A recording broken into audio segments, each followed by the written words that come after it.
좀 하지 마세요. 쿨하게 좀 안을 수도 있고 안 그래? 기혼자셨는데 이상형이라고. 들어보면 결국에 예쁘다고 하는 말이긴 한데 기분이 그렇게 좋지가 않더라고. 야, 너도 얘기 그만 재수없게 들리는 거 알지? 합리적인 피해자의 관점에서 판단해야 한다. 안전한 직장, 행복한 일터를 위해 다 같이 파이팅입니다.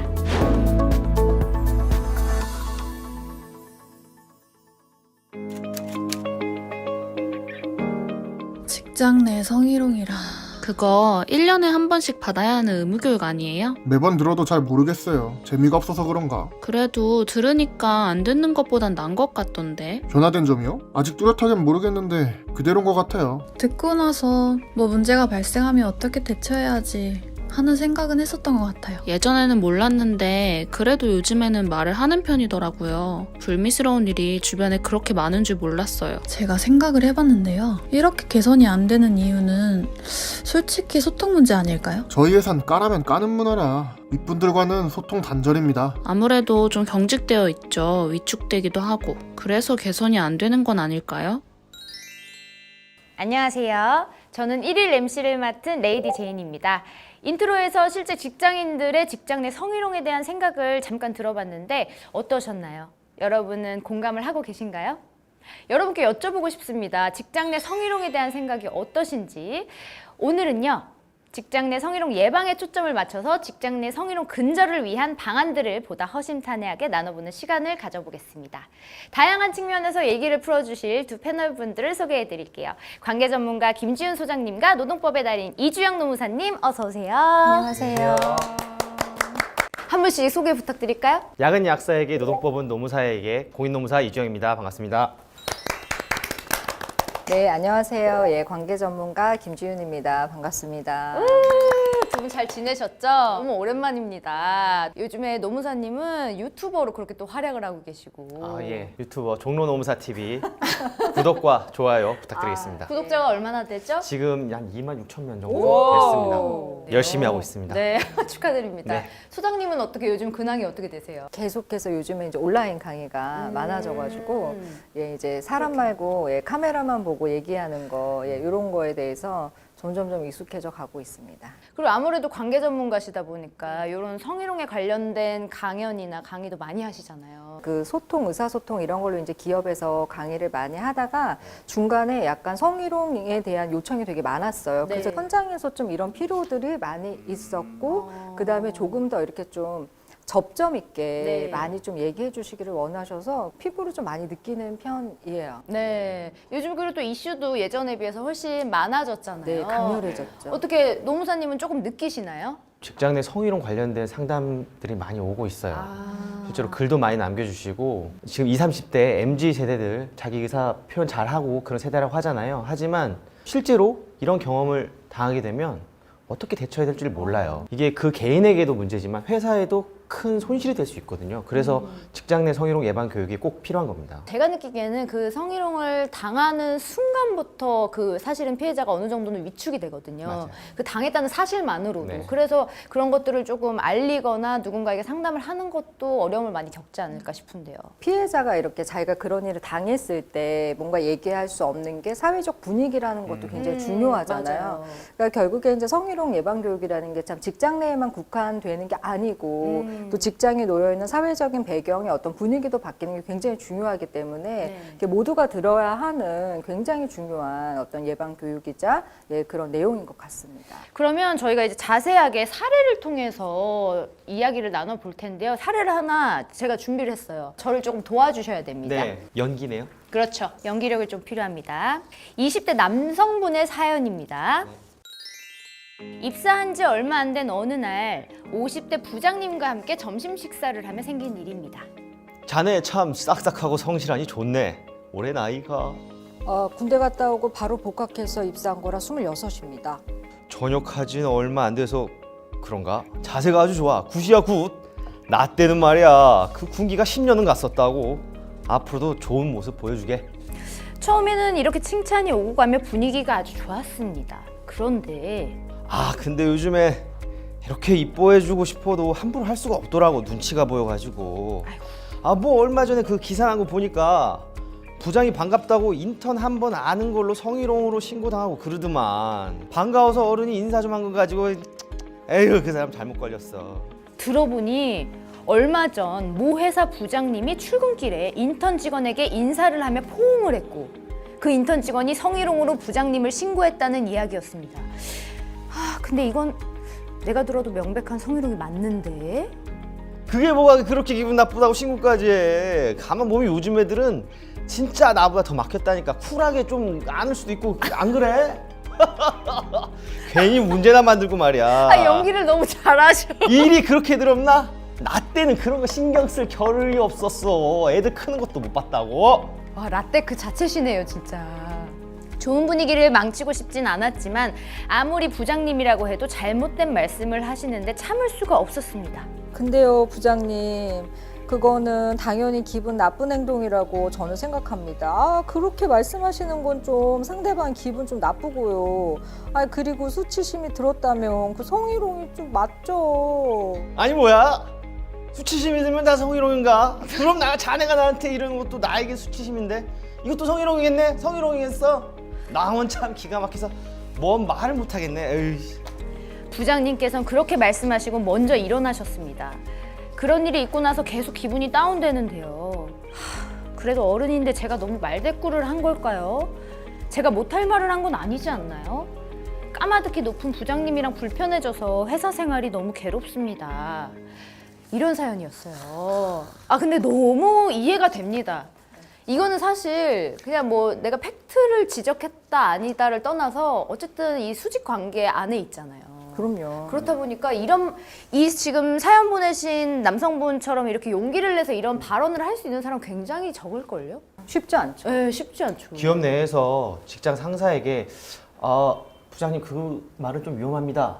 이런 말 할 수 있는 사람이 얼마나 될까요? 그러니까요. 거의 없죠. 거의 예를 들어 직급이 비슷할 때 그것도 약간 우정관계가 있을 때나 요즘에는 조심해. 그러면 안 돼. 뭐 이 조심해. 정도는 할 수 있을지 네, 이렇게는 몰라도 그죠. 하급 직원이 상급 직원에게 쉽지 않죠. 뭐 틀린 말 한 것도 아닌데 네. 상황이 되게 안 좋아졌잖아요. 지금 마음이 굉장히 불편하다고 하셨는데 노무사님은 이거에 대해서 어떻게 생각을 하세요? 네. 여기서 팩트는 앉는 거는 껴앉는 행위는 명백한 성희롱입니다. 네. 그렇죠. 이거는 뭐 변명의 여지가 없죠. 신체적인 접촉이 있었잖아요. 그럼요. 네, 그래서 인턴분이 말씀을 잘 해주셨는데요. 그런데 이 문제를 갖고 어떤 사람은 성희롱이라고 하고 어떤 사람은 아니라고 하는 걸까요?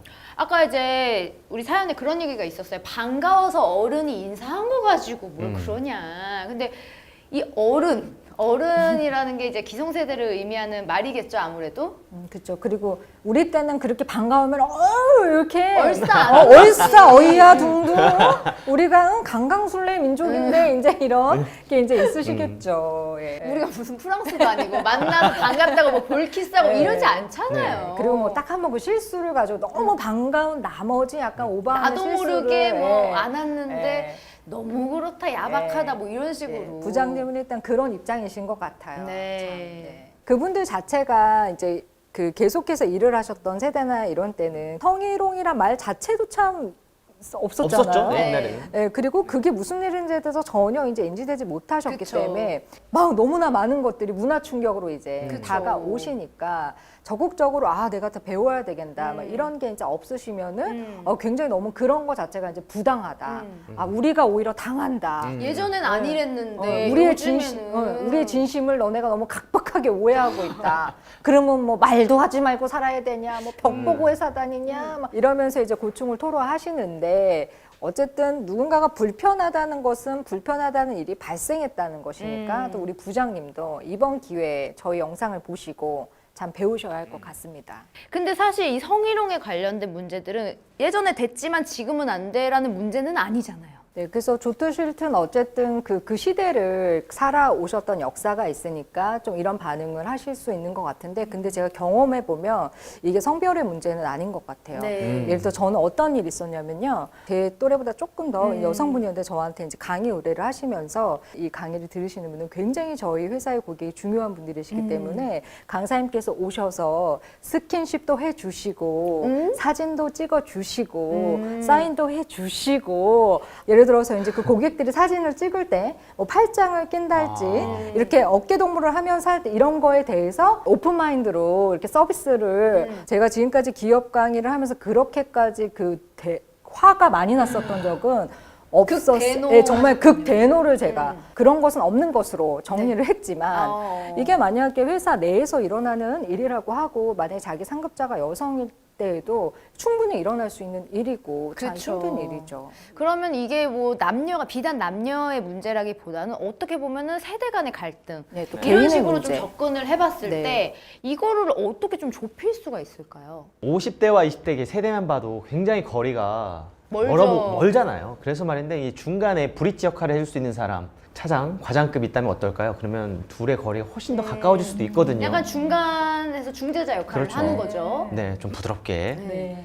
그런 분들이 있다는 거 정말 너무 좋은데 그럼 그 사람이 다른 두 분께 어떻게 무엇을 어떻게 전달을 할 수가 있을까요? 네, 직장 내 성희롱은 무엇보다 예방이 중요한데요. 뭐 예를 들면 부장님이나 차장님 등이 나이가 많으신 분들이 젊은 사원들한테 이렇게 사적인 것들을 물어봅니다. 그죠. 왜 이렇게 궁금하실까? 맞아요. 이게 예전에는요. 네. 가족들보다 더 가까이, 더 오랫동안 있는 동료들인 맞아요, 거예요. 맞아요. 그래서 얘네 집에 숟가락이 몇 개 있니부터 뭐 남자친구가 있니 없니 뭐 다 알아야 되는 거예요. 과거에 남자친구는 누구였니 여자친구는 다 알고 있어요. 네. 근데 그게 옛날. 네. 지금은요. 지금은. 지금 젊은 세대들은 그거 다 사생활입니다. 맞아요. 그거 물어보면 굉장히 실례예요. 근데 뭐 약간 예를 들어서 뭐 누구 씨 남자친구 있어? 여자친구 있어? 이 정도는 물어볼 수 있지 않나요? 근데 이것도 거기서 실례인가요? 끝나지 않는다는 게 문제인 거죠. 애인이랑 지난밤에 뭐 했어? 거기까지 간다면 주말에 뭐 했니? 카톡 푸사를 받던데 둘이 캠핑 갔더라. 이게 어떻게 하면 그런 대화로 흘러가기가 되게 쉽잖아요. 맞아요. 네, 아예 시작을 하지 말자.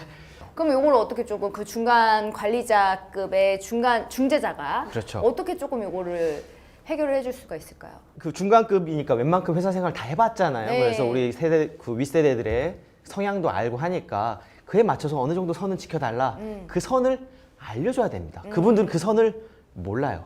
툭하면 넘어옵니다. 요런 거는 안 됩니다 하면서 약간 이게 능글맞게 조금 그렇죠, 부드럽게. 소통을 대신해 줄 수 있는 부장님 여기까지 이렇게 여기까지. 너무 용감하신 중간 관리자 부장님 여기까지. 여기서 제가 말한 중간자는 해야 하니까 하는 회사가 시켜서 하는 사람이 아니라 목소리를 내는 직장 내- 자발적인 목소리를 그렇죠. 내는. 우리 회사가 이제는 조금 더 바뀌어야 되겠다. 음. 세대에 맞춰서 그 자발적으로 움직이는 사람들이라는 거죠. 근데 제가 20대 초반에 진짜 더 하얗고 약간 되게 통통했거든요. 네. 근데 그 저희가 아르바이트 하는 그 제 카페에 그 외 회사가 있었어요. 네. 근데 거기 부장님이 맨날 점심시간에 오셔가지고 저한테 그 기혼자셨는데 계속 저한테 되게 귀엽다면서 이상형이라고 막 이러셨어요. 근데 제가 그때 되게 20대여가지고 되게 말 그대로 딱 얼어가지고 어떻게 대답해야 될지도 모르고 막 되게 그러다 저희 매니저 언니한테 얘기를 했거든요. 이런 일이 있다고. 근데 저희 그 매니저 언니가 그 회사 월요 조회 있죠. 그때 가셔가지고 손 들고 저희 그 점심시간에 저희 알바들에게 이런 성희롱적인 발언들을 하신다는 것을 제가 들었는데 멈춰 주십시오. 우와. 이렇게 얘기했어요. 너무 멋있다. 그리고 그 다음부터 안 오셨어요. 그래서 매출이 좀 감소했거든요.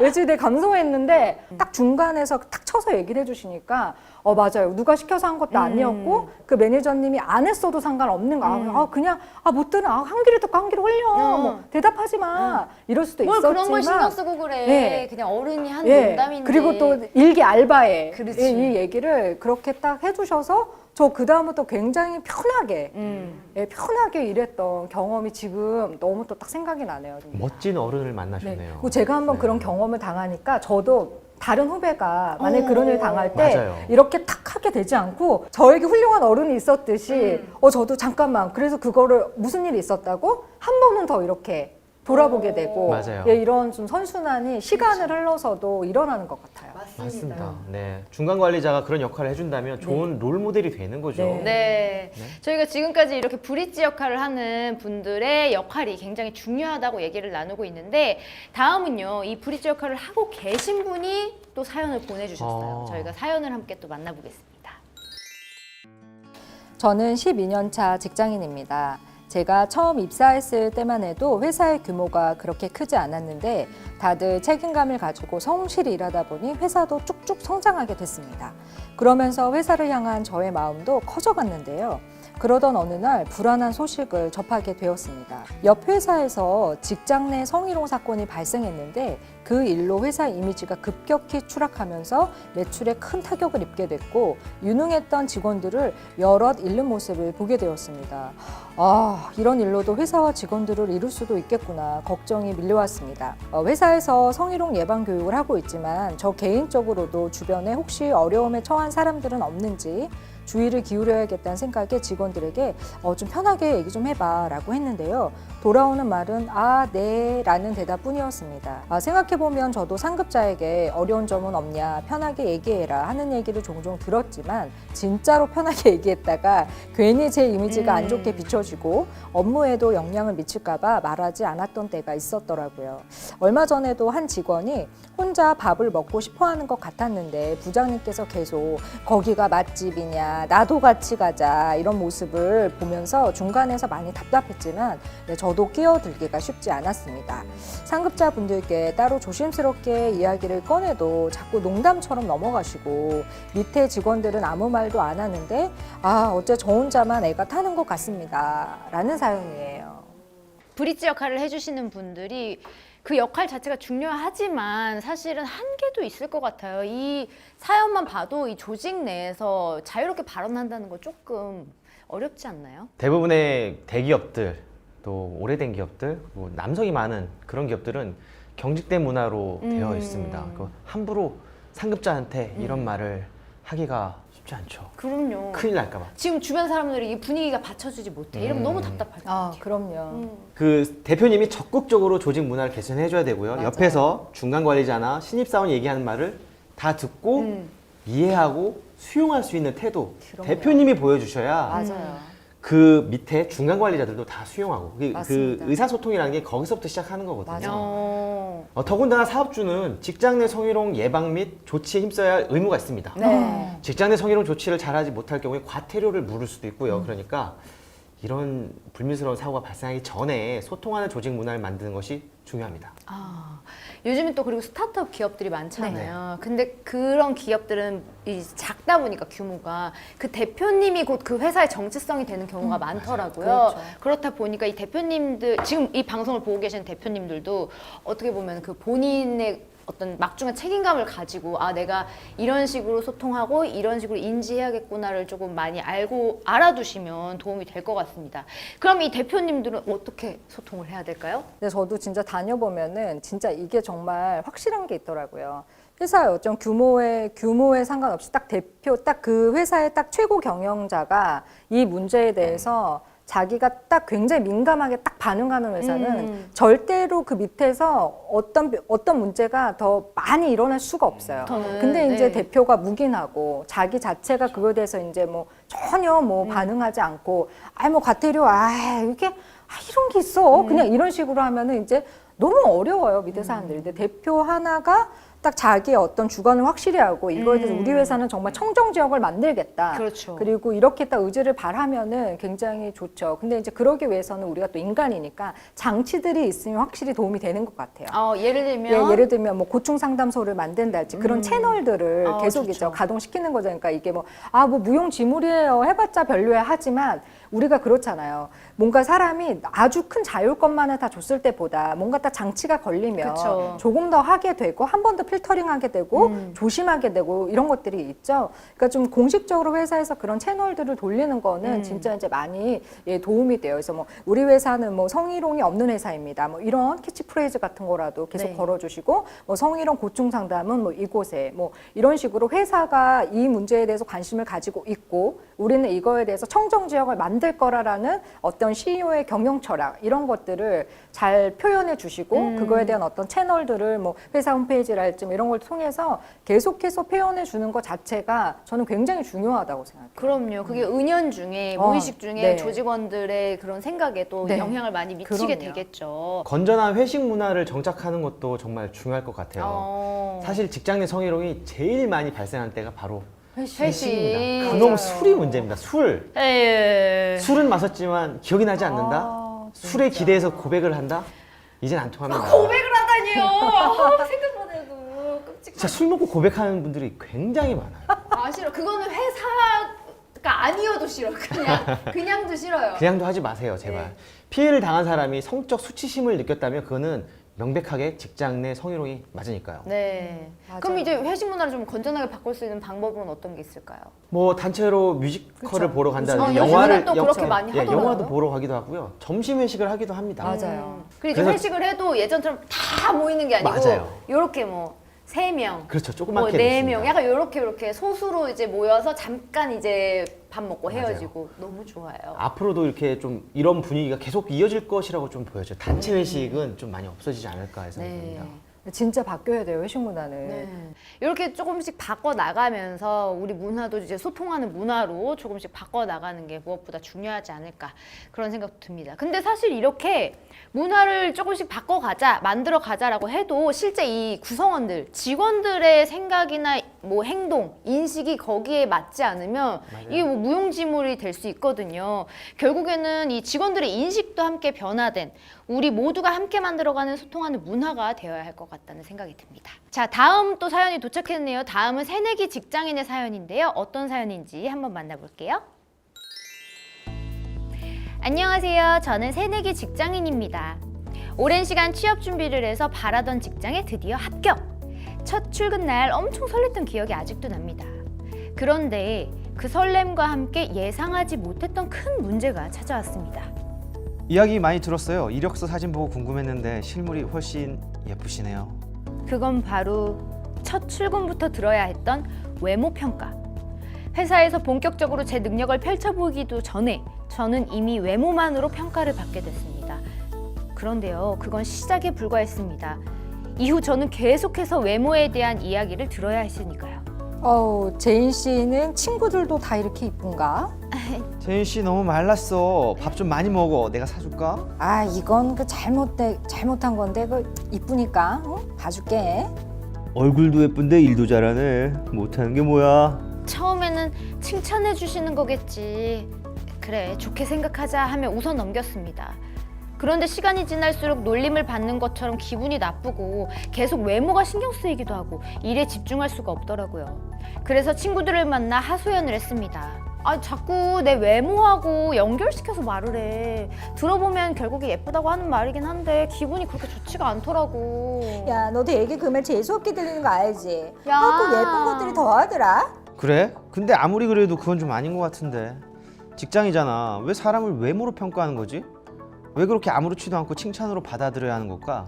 회사에 오는 전화는 꼭 여사원들이 받아야 한다고 하더라고. 목소리가 나긋하니까. 불만으로 전화했어도 그냥 넘길 거라나 뭐라나. 생각해보니까 뭐 남자 여자 일이 뭐 정해 있는 거야? 근데 말끝마다 막 여자가 남자가 이런 말을 하는 사람들 진짜 나 완전 극혐이야. 얘기를 나누다 보니 어느새 제 고민은 온데간데 없어지고 가볍게 그냥 넘어가 버렸더라고요. 저한테는 꽤 큰 스트레스인데 왜 저는 기분이 나빴던 걸까요? 예쁘다라는 말에 기분 나빠한 제가 예민한 걸까요? 네, 이런 사연이었습니다. 사실 예쁘다는 말도 외모를 평가하는 말이다. 요거에 대해서 아직도 잘 모르고 계시거나 오해하시는 분들이 많더라고요. 많은 여성분들이나 또 남성분들도 되게 많이 고민하시는 부분이죠. 충분히 이해돼요. 왜냐하면 우리 일하러 갔는데 계속해서 외모 평가 이렇게 받고 예쁘다 뭐 어쩌다 평가 받으면 굉장히 기분이 나쁘죠. 그 외모에 대한 칭찬은 분명히 듣는 사람 입장에서는 직장 내 성희롱에 해당할 수 있습니다. 특히 조심하셔야 될 부분이요. 외모랑 옷차림, 화장, 뭐 이런 거에 대한 평가 있잖아요. 잘했다 못했다 둘 다. 아니 오늘 입술색이 왜 그래? 뭐 쥐 잡아먹었어? 맞아요. 이런 거. 맞아. 들어봤어요, 진짜. 아, 너무 많이 들었죠? 너무 많이 들어봤어요. 아니 옷이 그게 뭐예요? 뭐 이러면서 아래위로 막 훑어보잖아요 이렇게. 네네. 칭찬할 의도로 말을 했다라고 하더라도 받아들이는 입장에서 수치심을 느꼈다라고 하면은 직장 내 성희롱에 해당됩니다. 그렇기 때문에 외모와 옷차림, 화장 이런 거에 대해서 언급을 하지 않는 것이 좋죠. 근데요, 지금 이 사연자분은 이런 것들을 고민하고 계세요. 저희는 이렇게 지금 얘기를 하고 있지만 사실은 얼마 전까지만 해도 저는 이런 얘기는 뭐 칭찬이니까 괜찮지 않나? 이렇게 또 생각한 부분도 분명히 있어요. 그리고 아직도 모르는 분들도 많이 계시고 그렇다 보니까 이 사연자분처럼 내가 예민한 건가?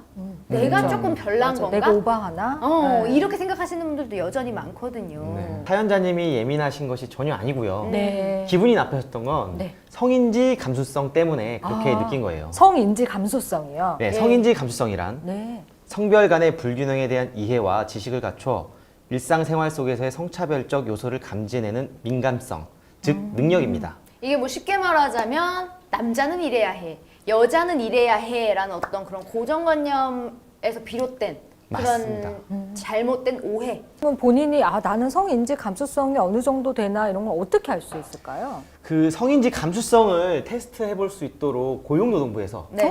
테스트지를 우와. 만들었다고 합니다. 아, 그래요? 오. 한 20문항 정도가 있다고 네, 하는데요. 네. 그럼 몇 문제만 테스트 해보실래요? 네네. 준비해 오셨나요? 네, 네. 제가 아, 준비했습니다. 갑자기 시험 보나요? 갑자기 시험 보는 무서운데요. 네네. 저도 갑자기 긴장이 됩니다. 네. 1부터 5까지로 답을 할 수가 있는데요. 네. 매우 그렇다 생각하면 1, 전혀 그렇지 않다 그러면 5. 네, 네. 이렇게 자신의 생각이나 행동이 어느 쪽에 더 가까운지 알려주시면 됩니다. 알겠습니다. 첫 번째는 직장 내 성희롱에 관대한지를 점검하는 문제입니다. 자, 1번입니다. 사소한 성적 언동까지 직장 내 성희롱으로 문제를 제기하는 것은 조직 문화를 경직되게 만든다. 이런 거 참 어렵다 말이야. 이 문제 너무 어렵다. 문제가 어렵나요? 이거 경직 될 것 같은데. 실제로는 그런 발언을 했을 때 불편해하는 사람들이 생기고 경직되는 건 또 맞는 면이 있단 말이죠. 너무 사소한 것까지 문제 제기하면 또 조직 문화가 3 하겠습니다. 3 애매하다. 애매하다. 어려워. 소장님은 어떠세요? 저는 그래도 이런 거 문제 제기 안 했다가 회사가 망하는 경우도 있기 때문에 맞아요. 그냥 그런 의미에서 5. 5. 네, 단호하게. 그냥 과감하고 단호하게 네. 5. 다음 문제입니다. 네. 노출이 심한 옷을 입는 여성 동료를 보면 직장 내 성희롱에 많이 노출될 것 같다. 어떻게 생각하시나요? 이건 제가 하고 싶은 말이 많습니다. 저희가 방송을 하다 보면 어쩔 수 없이 이 노출이 조금 있는 의상들을 입을 때가 네. 있잖아요. 물론 그렇지 않은 분들이 훨씬 많은 거 알지만 노출이 있는 옷을 입었으니까 그렇지 라는 말을 종종 들어요. 근데 아니 이거 그러면 뭐 노출하는 사람들은 응당 그런 일을 당해도 된다라는 말처럼 들리는 거예요. 그래서 저는 그런 식의 그 인과가 전혀 없는 걸 이렇게 갖다 붙이는 게 너무 화가 나거든요. 맞아요. 근데 실제로는요, 현실에서는 또 진짜 노출이 심한 옷을 입으면 그런 소리를 한 소리라도 더 듣게 되고 구설에 오른다고 해야 되나? 한국에서는 좀 현실적으로 그런 일이 더 생긴다. 어쩔 수 없이. 저 또 3 할게요, 3. 소장님께서. 이 속상해. 저는 이거 직장 내에서 이런 사례 진짜 되게 많아가지고 네. 그래서 이게 거의 그러니까 피해자 유발론인 거잖아요. 그쵸. 너 때문에 이런 일이 일어났다. 이런 건 진짜 너무나 근본적으로 큰 문제이기 때문에 제 말이요. 예, 어쨌든 그냥 이론적으로 이래서는 안 된다라는 의미에서 또 5. 너가 그럴 라는 일을 당할 만했다. 그러니까. 뭐, 평소에 옷을 그렇게 입고 다니지 않았니? 평소에 화장을 그렇게 하지 않았니? 이건 정말 끊어내야 될 문제입니다. 다음은 성역할 고정관념에 관한 문제입니다. 고객 서비스 부서나 상담 부서의 경우 부드러운 분위기를 위해 여성 직원이 맡는 것이 더 적합하다. 저는 여자 남자 아니고 이거는 문제 해결 능력이 있는 사람이 맡아야 되는 것 같아요. 저는 상관력과. 의사소통 능력. 네, 네네. 그럼 우리 같이 이건 5로 갑시다. 오케이, 네, 이건 오. 5. 네. 마지막 문제입니다. 우리 회사는 직장 내 성희롱 행위자에 대해 징계 등 인사상 불이익 조치를 하더라도 피해자를 보호하지는 못할 것 같다. 저는 이런 미래가 곧 오기를 바란다는 마음으로 3번 찍을게요. 조금 나아져야죠. 네. 네, 문제들을 보면서 이제 다양한 이야기를 네. 많이 네. 해주셨는데요. 해보니까 어떠셨어요?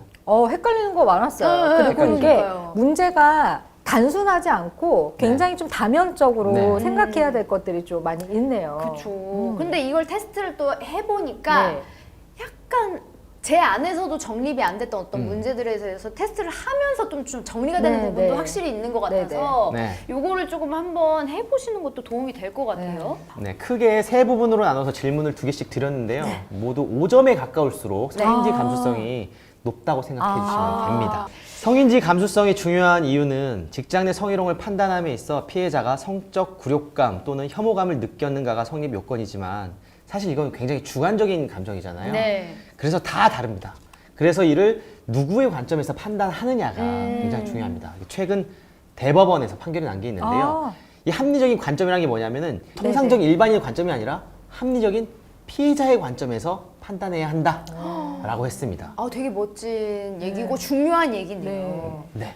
자, 지금까지 우리가 이렇게 얘기를 해봤는데 직장 내 성희롱, 오늘 저희의 목적은 예방이라고 말씀을 드렸어요. 그럼 직장 내 성희롱 예방 교육을 받는 이유가 뭘까요? 그러니까 이게 법정 의무 교육이 되었잖아요. 네네. 그러니까 그만큼 중요한 교육이니까 이게 의무 교육이 되었을 텐데. 이렇게 생각하시면 돼요. 우리 안전한 직장, 네. 만약에 건설업체라면 안전하게 일할 수 있도록 우리 어떻게 합니까? 헬멧 쓰고 헬멧 써야죠. 네. 헬멧 줘야 되잖아요. 헬멧 그렇죠, 누가 그렇죠. 줍니까? 회사에서. 회사에 헬멧 줘야죠. 마찬가지예요. 직장 내 성희롱 예방 교육도 매년 해야 되는 이유가 안전한 직장을 만들기 위해서 그겁니다. 여기 어떤 사람한테는 직장이 생계와도 직결된 문제고요.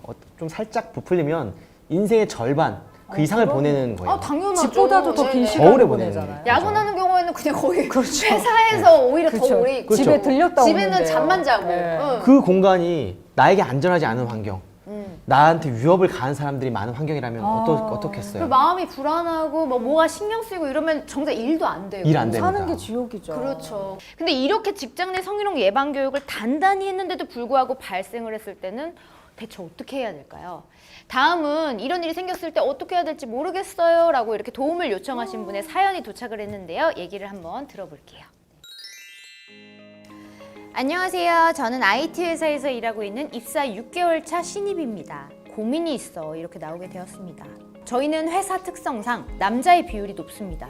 그래서 어울리기도 쉽지 않았고 많이 힘들었었어요. 그런데 A라는 사수가 옆에서 회사에 잘 적응할 수 있게 많이 알려주시고 도움을 주셔서 그나마 빨리 적응을 할 수가 있었습니다. A 사수는 결혼을 앞둔 예비 신랑이었는데 저랑 같은 또래라 그런지 통하는 것들도 많더라고요. 그래서 이분 덕분에 회사 생활을 잘 할 수 있겠다 이렇게 생각이 들었었는데요. 그 생각이 얼마 가진 못했습니다. 왜냐면 언제부턴가 자꾸 이상한 말들을 하시는 거예요. 위아래로 저를 훑어보면서 이쁘다고, 자기 스타일이라고. 결혼을 앞두신 분이 그러는 게 기분이 나빴지만 그동안 도움받은 것도 있고 서로 얼굴 붉히기도 싫어서 그냥 넘겼습니다. 그로부터 한 달 후 팀 프로젝트가 끝나고 회식 때 문제가 터졌습니다. 여기도 회식이... A 사수가 인사불성인 상태로 술에 취해 저에게 다가와 결혼만 아니면 사기였을 거라고 저를 껴안고 집에 가지 말라며 손목을 놔주지 않았습니다. 지나가던 분이 말려주시지 않았더라면 정말 큰일 났을 거예요. 제가 무슨 정신으로 집에 왔는지도 모르겠어요. 현관문에 들어서는 순간 다리에 힘이 풀리면서 그대로 주저앉아 펑펑 울었습니다. 수치심이 들어 화가 나는데 또 그런 일이 벌어질 수도 있다고 생각하니 출근이 무서워지더라고요. 같은 공간에서 마주칠 때마다 너무 끔찍합니다. 신고하고 싶은데 신고하면 그분이 파혼당하는 건 아닌지, 남의 인생을 이렇게 망치고 싶지는 않은데 정말 어떻게 해야 하나 미치겠습니다. 도와주세요. 너무 어렵네요. 이걸 읽는데 제가 너무 너무 어렵네요. 진짜. 회식, 고백 말씀드렸죠. 제발 고백 좀 정말. 하지 마세요. 진짜 미쳐버릴 것 같아요. 근데 이게 당하는 사람 입장에서는 진짜로 과장이 아니라 꿈에 나온다고 하더라고요. 괴롭죠. 너무 힘들. 회사 그럼요. 나가기가 싫다고. 스토킹이죠, 그 정도면. 그렇죠. 해결을 하고 싶기는 한데 어떻게든 문제가 안 되게 해결할 수 없을까 너무 고민될 것 같고 그쵸. 그리고 괜히 내가 이거 얘기했다가 막 파혼이라도 해갖고 문제가 더 커지면 어떡하나 너무 무서울 것 같고 사실 파혼이 된다고 해도 그쪽 탓이지 네. 내 탓은 아닌데. 네. 잇따른 어떤 그런 현상들이 너무 두려울 것 같아요. 맞아. 네.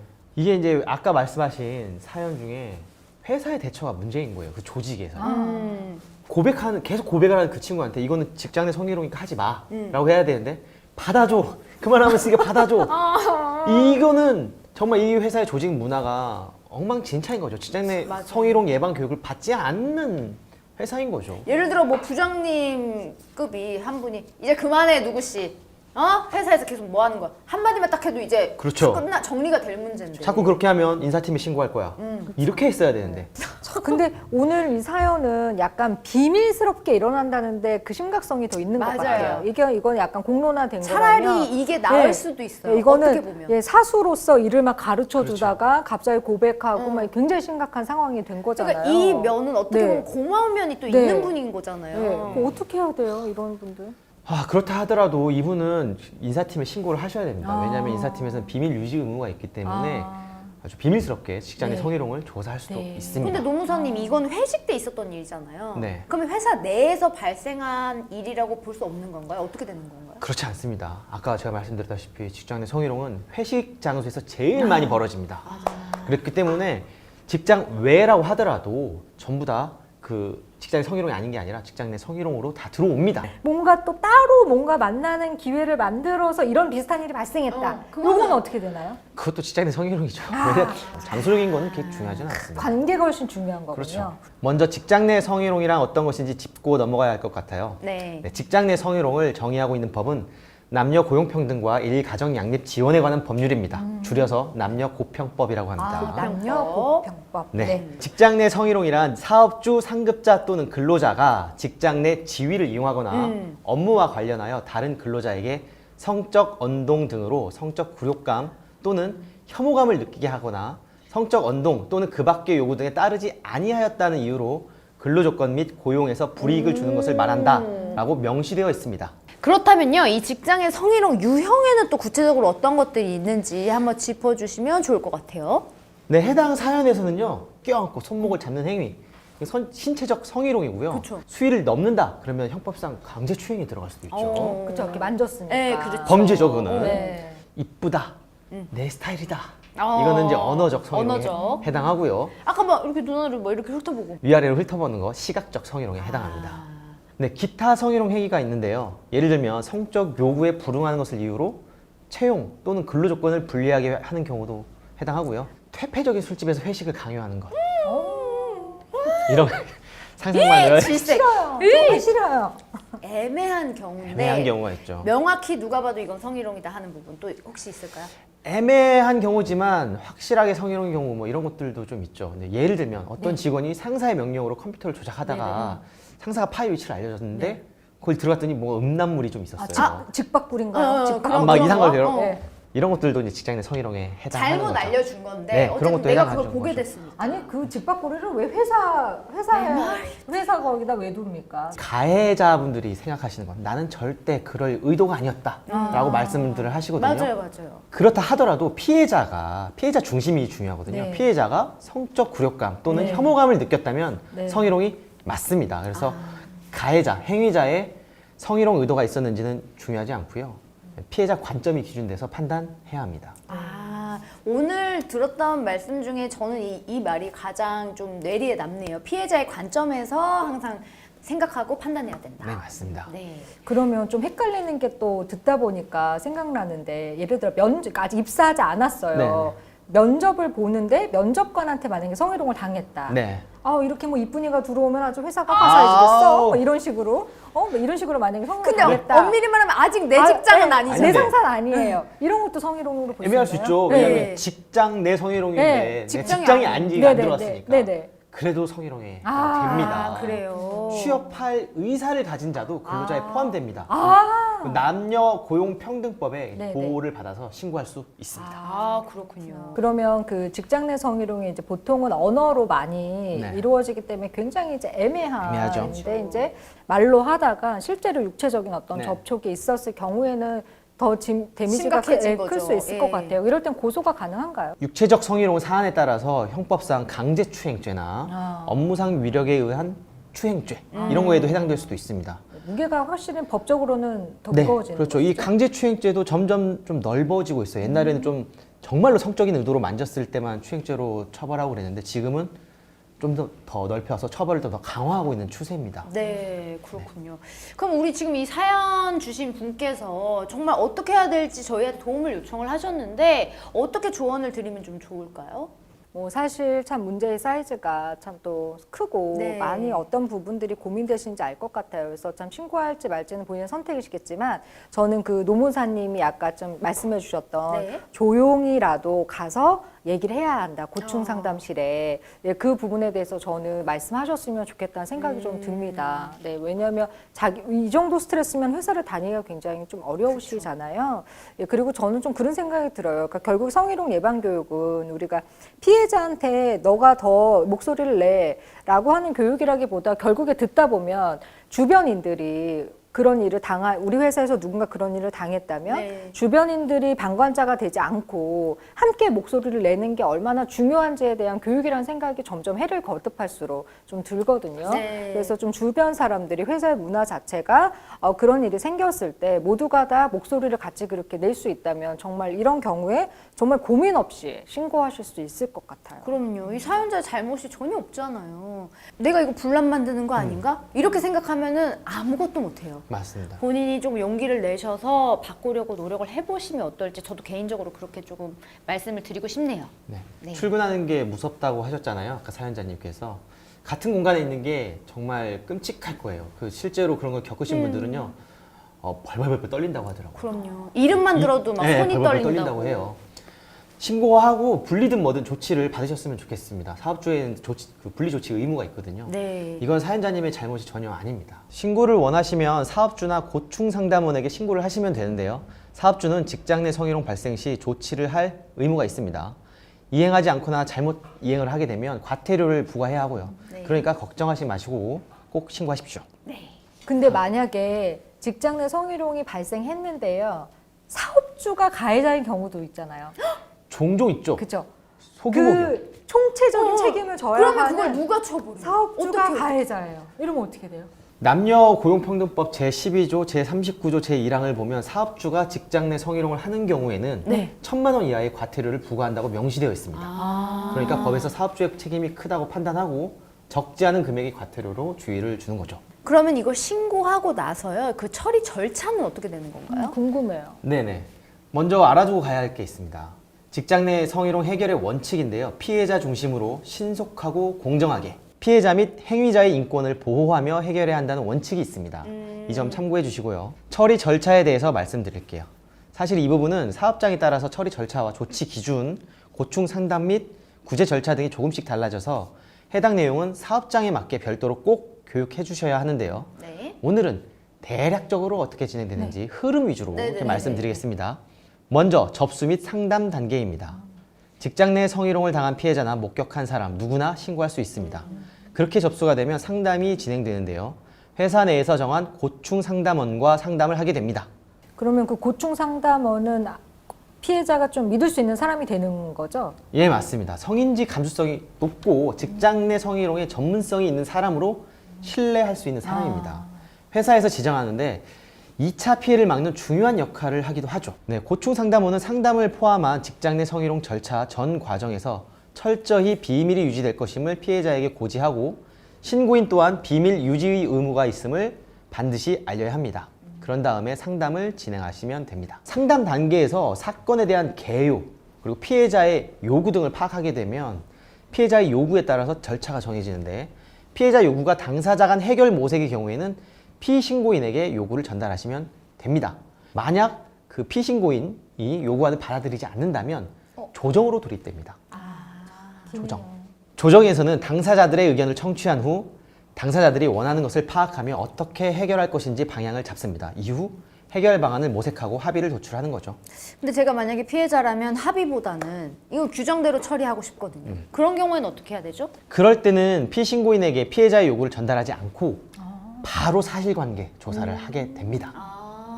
먼저 직장 내 담당 기구를 구성해야 하는데요. 직장 내 성희롱 문제에 대한 전문성과 성인지 감수성을 가지고 공정하게 이루어져야 하기 때문에 조직 내 다양한 구성원이 참여하여 심의할 수 있도록 위원회를 구성하셔야 합니다. 그리고 이때 피해자가 요청할 경우 근무 장소의 변경 등 보호 조치를 해야 합니다. 저는 그것도 궁금해요. 이 사실관계를 조사하는 게 무엇보다 중요하잖아요. 근데 이때 외부 전문기관에 조금 도움을 요청을 할 수 있나요? 네, 맞습니다.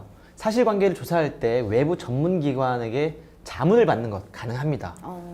근데 이것은 어디까지나 자문이기 때문에요. 외부 전문기관의 의견을 참고하여 실질적으로 성희롱인지 여부를 판단하는 것이고요. 그에 따른 조치를 결정할 때는 사내에서 구성된 심의위원회에서 결정하시면 됩니다. 자문까지 가능하다. 네. 네. 그러면 이제 말씀하신 심의위원회가 어떻게 구성되느냐에 따라서 그 조치 의결이 또 달라질 것 같은데 그것도 맞나요? 네, 맞습니다. 심의위원회 구성을 굉장히 잘 해주셔야 돼요. 일반적으로 이제 회사에는 이제 인사위원회, 징계위원회라는 게 있거든요. 네. 그렇게 하시면 안 됩니다. 왜냐하면 그 인사위원회는 거의 이제 뭐 경영진 쪽으로 그쵸, 이렇게 그쵸. 구성이 되거든요. 아무래도 이제 위원회를 구성할 때는요, 그 성인지 감수성을 고려를 해야 되고 그 인력의 비율을 남녀 성별의 그렇죠. 남녀 비율을? 성별 비율을 고려해야 되고 연령에 따른 비율도 고려를 해야 됩니다. 그렇겠네요. 감수성들이 다르기 때문이죠. 다시 과정으로 돌아와서 심의위원회는 합리적 피해자의 관점에서 성인지 감수성을 가지고 공정하게 판단하셔야 하고요. 피해자에게 이런 판단이 나왔는데 행위자에 대한 조치를 어떻게 했으면 좋겠는지 반드시 피해자의 의견을 들어야 합니다. 그런 다음에 행위자 및 피해자에 대한 조치를 의결하는 거죠. 그러면은 혹시 행위자가 뭔가 막 자기도 막 변호하고 싶은 게 있을 거 아니에요. 억울하다고 예, 보통 막 하죠. 또 그러면 그 행위자한테도 뭔가 이 심의위원회에게 자기 입장을 말할 수 있는 어떤 기회가 주어지나요? 네, 물론 있습니다. 심의위원회에는 신고인, 피해자, 피신고인이 출석해서 자신의 입장을 소명하기를 요구하는 경우에는요, 특별한 사정이 없는 한 출석할 수 있도록 기회를 줍니다. 물론 그분들이 출석 시간대 겹치지 않게 그렇죠. 잘 따로따로 분리해서 해야 되겠죠. 조치가 의결되었다면 조치를 시행하면 되겠죠. 네. 어떤 조치가 내려질 겁니다. 행위자에 대해서는 직장 내 규정, 취업규칙 등에 근거해서 인사조치 또는 징계조치가 내려지고요. 네. 피해자에 대해서는 그 피해자의 요구에 따라서 근무 장소 변경 등 적절한 보호 조치가 이루어지게 됩니다. 근데 사실은요, 제일 그 피해자들이 걱정하는 부분, 그리고 궁금해하는 부분은 그 징계가 대체 어느 정도 수위로 내려질지, 네.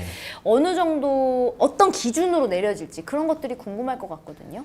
근데 그 예전에는 직장 내 성희롱이 그 수위가 그렇게 높지 않았어요. 네. 근데 미투 운동 이후로 직장 내 성희롱에 대한 징계 수위가 굉장히 올라갔습니다. 그래요? 중징계입니다. 그 행위의 정도, 의도성, 지속성, 반복성, 행위자의 지위, 피해자의 피해 정도, 피해자의 의견 등을 고려해서 그 수위가 결정되는데요. 요즘은 성희롱에 대한 사회 인식이 높아진 만큼 징계 수위도 자연스럽게 높아지고 있습니다.